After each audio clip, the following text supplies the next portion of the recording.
Yo, what's up? Let's make a Brazilian funk song. You can listen to the full song on my SoundCloud, and if you're interested in mixing presets, plugin presets, and drum kits, I'll have everything on my Patreon. Brazilian funk is a fusion genre, combining the styles of Brazilian funk with an F, a popular style of Brazilian dance music, and phonk, a sample-heavy style of hip-hop with many different subgenres that originated from Memphis and Houston.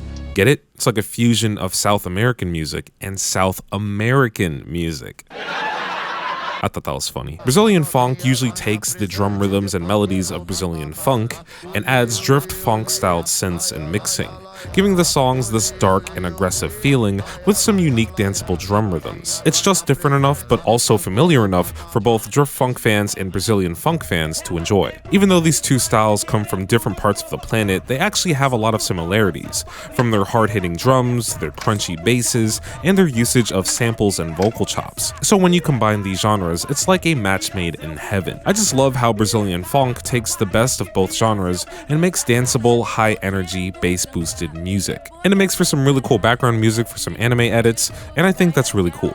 Also, I want to have a quick disclaimer. I am not Brazilian, I do not speak Portuguese. Please understand I am just a guest in this genre, and I am in no way an authentic source for this type of music. I was inspired by these artists right here, and I highly recommend you listen to them so you can see where I get my inspiration. Usually when I make my videos, I like to start off with the melodies. I think it helps people understand the overall mood and tone going forward. But in this genre, the drum rhythm is far more important than the melody, and I really want to express the importance of understanding the Brazilian baile funk rhythm. This is a pretty common Afro drum rhythm that is a staple in the genre, and it acts as the driving force behind the rest of the song. And most importantly, this rhythm is designed to make people dance. This drum rhythm is pretty simple, but you can make it as unique as you want, as long as it sounds like tung cha cha cha cha tung cha cha cha cha. You'll be fine. For my beat, I know it sounds lazy, but I'm using a drum loop. Why you booing me? I'm right. Listen, I know it sounds bad. I'm using the loop because I like how it sounds. I also added a stereo shaper to the sound and a high-pass EQ that I'm going to automate throughout the song.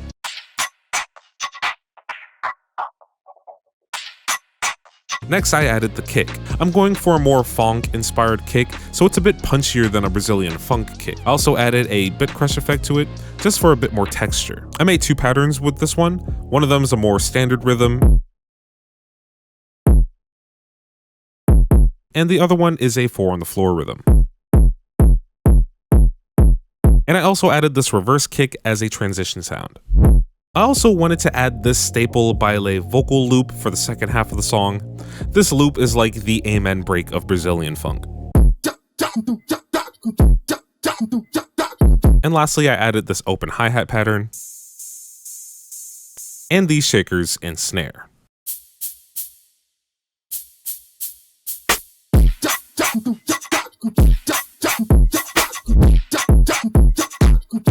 I love how these drums came out. I love the bounce it has. It's very fun and danceable. And if you need to practice your drums or even the piano, you should bounce over to Melodics. Melodics is a desktop app designed to help you learn how to play the piano, giving you easy to follow yet challenging courses to help you improve your skills with your MIDI keyboard. With over 1,500 courses, lessons, and exercises to choose from, Melodics covers every aspect of learning the piano, from learning the notes and finger placements to mastering the rhythms of specific genres. If you're a complete novice, you could start right here in the Guided tab and work your way through the fundamentals. Or if you want something more challenging, you can head over to the Songs tab and learn hit songs from your favorite artists. When you're playing a lesson, Melodics will keep track of your accuracy and timing and give you feedback on what you need to work on. It's all about building that muscle memory and conditioning your hands with your keys.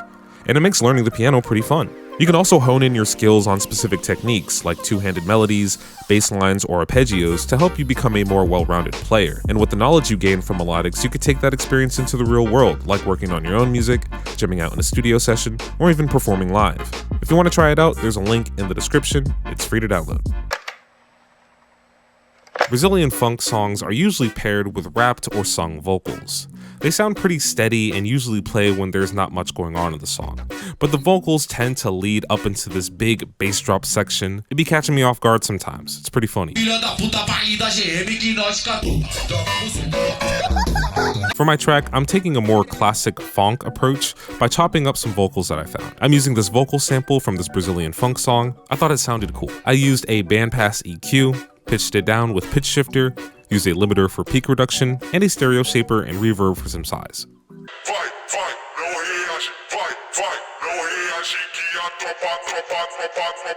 Next, I made this loop using a vocal stab. And I also made this little cool stutter effect with it. And lastly, I'm using this pitch down vocal loop that I have panning from left to right using Fruity Formula controller.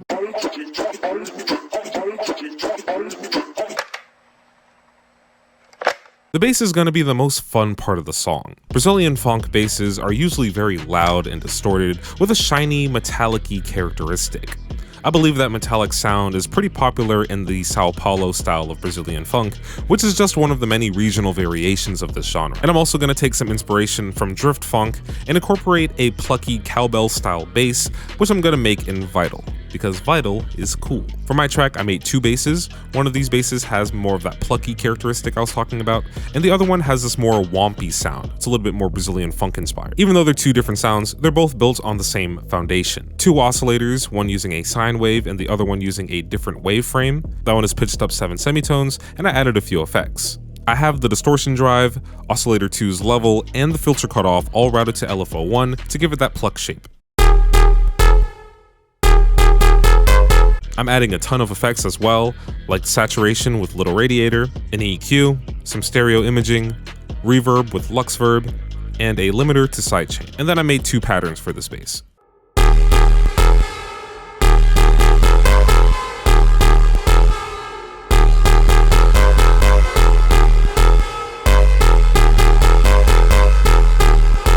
The second bass is pretty much the same Vital preset, but with a different wavetable shape and a different LFO shape. This one's less plucky and it's more of a womp. The effects are also a little bit different. I'm using some more EQs to boost the highs, some saturation, a small bit crusher, stereo imager, and an automated reverb with Supermassive.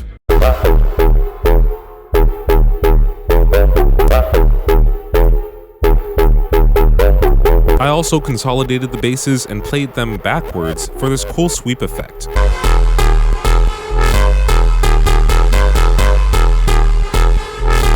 How cool is that? Wie cool ist das bitte? I love how these basses came out. They're very funky and fonky. One of the many quirks of both Brazilian funk and drift funk is that the music can sound pretty crunchy. The basses have this overblown, distorted sound that adds a lot of intensity to the song. It's almost like FL Studio is just louder in Brazil. And this style stems from the history of Brazilian funk music being played on big sound systems, with the volume cranked to 11 at a party. If you listen to my song without the master effects on, it sounds completely different. It sounds nice, but it's just not crunchy. And I'm going to show you how to get that crunchy level of distortion without actually destroying your speakers.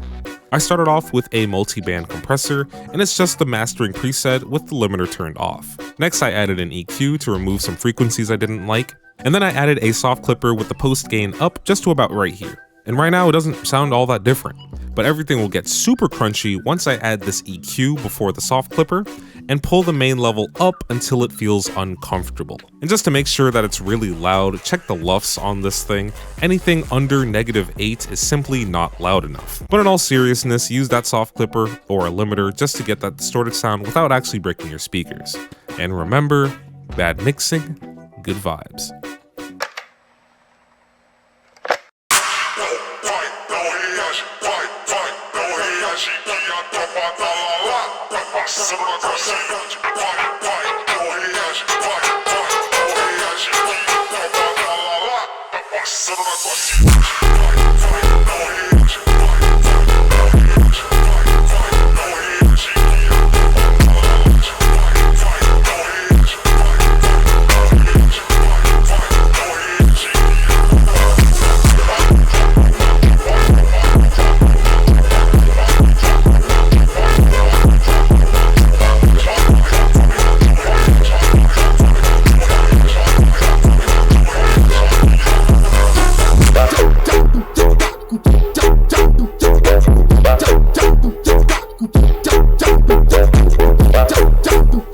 cool